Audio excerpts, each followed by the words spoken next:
Hello everyone, it's Mr. Andre and I'm here in the library at House Bytown English. The story for today is Fletcher and the Falling Leaves. It was written by Julia Rawlinson and illustrated by Tiffany Beek. It's an absolutely beautiful story that goes along with our theme of the month, I love fall. We all know certain changes happen in the fall. Let's read to find out what happens in this story. Fletcher and the Falling Leaves, written by Julia Rawlinson, illustrated by Tiffany Beek, read by Mr. Andre. The world was changing. Each morning, when Fletcher bounded out of the den, everything seemed just a little bit different. The rich green of the forest was turning to a dusty gold, and the soft, swishing sound of summer was fading to a crinkly whisper. Fletcher's favorite tree looked dull, dry, and brown. Fletcher was beginning to get worried. "I think my tree is sick," said Fletcher. "What's wrong with it?" his mother asked. "Its leaves are turning brown," said Fletcher. "Don't worry, it's only autumn," she said. Fletcher ran back to his tree and patted the rough bark. "Don't worry, it's only autumn," he said. "You'll be feeling better soon." But the tree didn't get better. Each day, more leaves turned brown. One morning, the wind blew a small brown leaf off of a branch. Fletcher jumped up and caught it, very gently, in his paw. "Don't worry, tree. I've got your leaf. I'll fix you." Fletcher looked around, picked a piece of grass, and carefully tied the leaf to a branch. Just then, another gust of wind ruffled Fletcher's fur. The little leaf shook itself free and fluttered back to the ground. Fletcher picked it up again and thought very hard. Then he poked the leaf onto a twig and pushed it down firmly. "Now you hold on tight," said Fletcher. "No more flying around." The little leaf gave a tiny rustle in reply.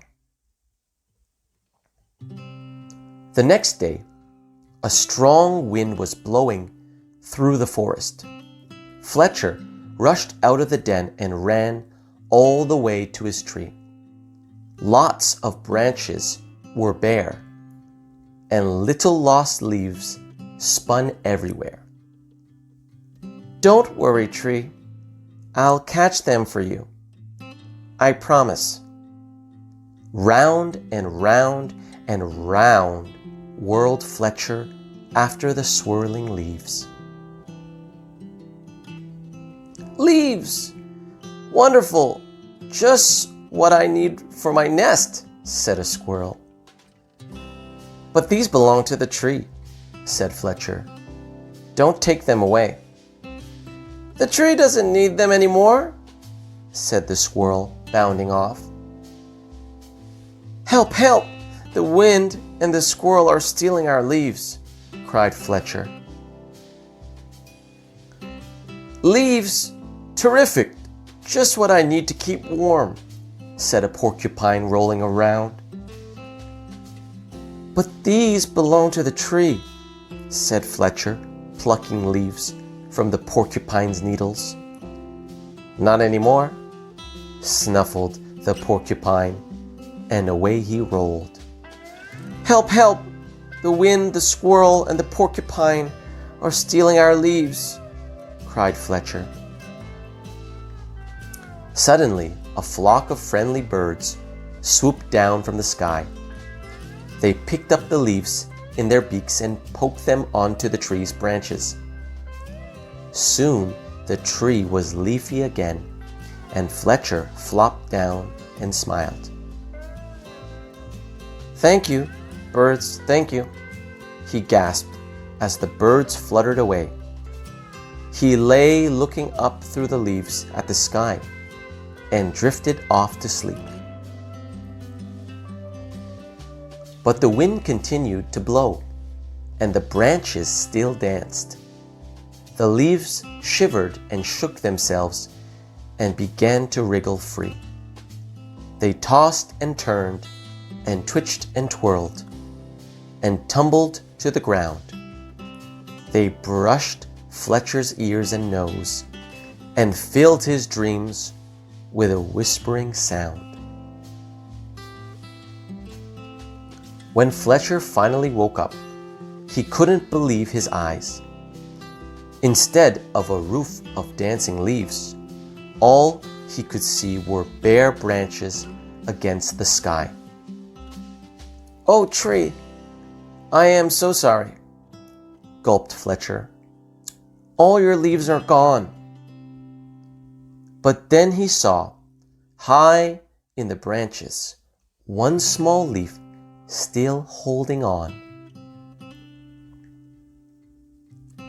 "I won't let the wind steal that one," said Fletcher, and he began to climb. He crawled along to the last leaf and held it firmly onto its branch. All day long the wind blew, the branch bounced, and Fletcher held tight.